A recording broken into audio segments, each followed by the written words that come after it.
Hi everyone, today we are going to be studying ways to make sunshine. I hope you like it.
Chapter 1: The Girl Who Could Be King. I am a girl with a name that a lot of boys have. So when the substitute teacher takes roll call and calls out, "Ryan?" she looks surprised when I answer.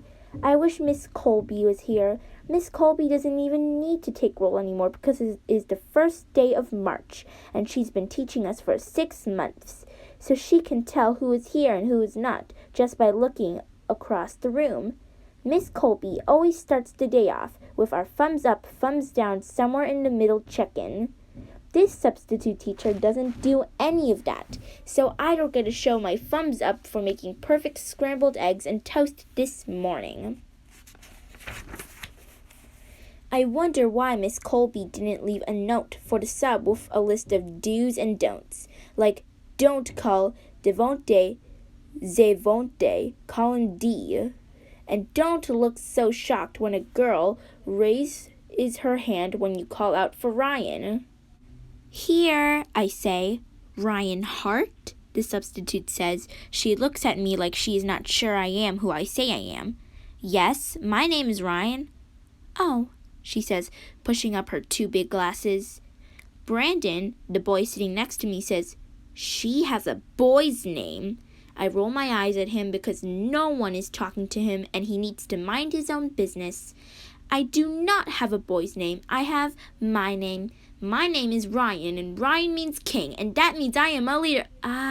Okay. Please settle down. Settle down, the substitute teacher says, mostly to me and not to Brandon, who thinks he knows it all. Okay, Ryan Hart is here, she says to herself. Then Brandon whispers, and she spells her last name wrong. He laughs at his corny joke. I do not! My name is Ryan Hart, and it's not heart like the muscle. It is H-A-R-T, as in my last name. The substitute teacher walks over to my desk and says, I need you to keep your voice down. I need Brandon to leave me alone. I roll my eyes at Brandon. Again, extra roll this time, but then I remembered what Mom always tells me, how she named me Ryan because she wanted me to feel powerful, to remember that I am a leader every time someone calls my name. Dad is always telling me our people come from royalty, that our ancestors lived in Africa, and were kings and queens and inventors and hard workers. Mom tells me that their strength is running through my veins. I sit up straight, ignore Brandon, and try to be their leader I am supposed to be. Mom and Dad tell me I will keep growing into my name. They say it to my brother, too. Be who we named you to be. They tell him whenever he is pulling my ponytail or grabbing food off my plate when I'm not looking. My brother's name is Raymond. We call him Ray. His name means protector, and Dad says he should be keeping me, his little sister, safe. But mostly he is just bossy and nosy, and sometimes he treats me like I am a glass thing that could break. He's always telling me that you can't do this and you shouldn't be so that. Maybe because I am 2 years younger than him.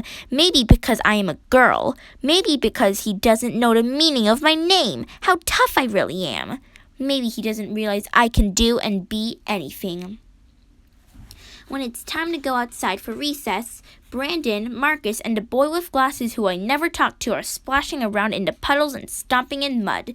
Then they race each other up the monkey bars. I walk over to join on the climbing, but before I can get there, the substitute teacher says to me, "Why don't you go over there, sweetheart?" And points to the swings and slide. I'd rather stay here pretending to climb a mountain, so I say, "No, thank you," and keep walking to the monkey bars.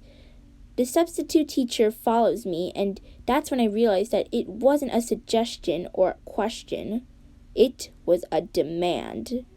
"I really think it'll be safer if you stay off the monkey bars. Besides, you and Brandon might need a break from each other." "I'll stay out of Brandon's way," I say. "And I don't think it's dangerous. I play on them all the time." "I bet I can climb even faster than those boys." Just then, Brandon shouts down, "You can't beat me," and he jumps down, showing off. "I bet you a pack of green apple Jolly Ranchers that you can't beat me. Let's race." "Race?" "Yeah, last one to the pole has to buy the winner candy." He points to the tether pole across the playground. I think about it. There's a small crowd forming, and now I feel like I have to say yes. Like I have to prove to the substitute teacher that I can play whatever I want and whoever I want. "I don't like Jolly Ranchers," I tell Brandon. "When I win, you have to buy me a Twix." I look over at Kiki, one of my best friends. She smiles and gives us our countdown. "On your mark, get set, go!" I hear our friends all cheering, but mostly I hear the sound of my breath huffing and puffing, in and out, in and out. My feet slap the pavement and I run as fast as I can. Brandon is beating me, but not by much. I move my arms through the air, forcing myself to go faster. I catch up, and then, just like I knew I could, I'm running faster than Brandon. By a lot. I am winning! I am winning! The pole is close, and if I stretch my arm out far enough, I'll reach it.